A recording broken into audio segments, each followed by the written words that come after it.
হামাসকে দেয়া কথা রাখল না যুক্তরাষ্ট্র। মার্কিন জিম্মি আলেকজান্ডারের মুক্তির বিনিময়ে গাজায় ত্রাণ প্রবেশের সুযোগ মিলবে, আর তা দুদিনের মধ্যেই। হামাসকে ব্যক্তিগতভাবে এমন প্রতিশ্রুতি দিয়েছিলেন ডোনাল্ড ট্রাম্পের মধ্যপ্রাচ্য বিষয়ক প্রতিনিধি স্টিভ উইটকফ। তবে আলেকজান্ডার ছাড়া পাওয়ার এক সপ্তাহ পরেও অঙ্গীকার বাস্তবায়ন হয়নি, এমন দাবি ফিলিস্তিনি সংগঠনটির শীর্ষ নেতা বাসেম নাইমের।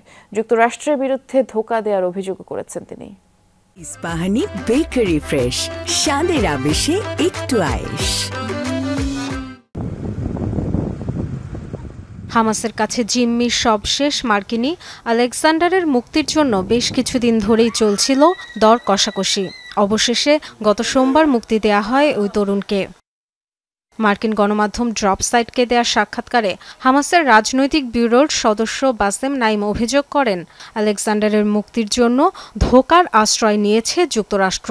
জানান, মার্কিন প্রেসিডেন্টের প্রতিনিধি স্টিভ উইটকফ সরাসরি প্রস্তাব দিয়েছিলেন মার্কিন জিম্মি মুক্তির বিনিময়ে গাজায় অবরোধ তুলে নেওয়া হবে এবং দুদিনের মধ্যেই প্রবেশ করবে ত্রাণ। বলা হয়েছিল বিষয়টি নিশ্চিতে ইসরায়েলকে বাধ্য করবে ওয়াশিংটন। এছাড়াও উইটকফ আশ্বাস দিয়েছিলেন, আলেকজান্ডারের মুক্তির পরই অবিলম্বে যুদ্ধবিরতির আহ্বান জানাবেন ট্রাম্প, উদ্যোগ নেবেন স্থায়ী যুদ্ধবিরতির আলোচনার জন্য। তবে এক সপ্তাহ পরও এসব প্রতিশ্রুতি নিয়ে ট্রু শব্দটি করছে না মার্কিন প্রশাসন।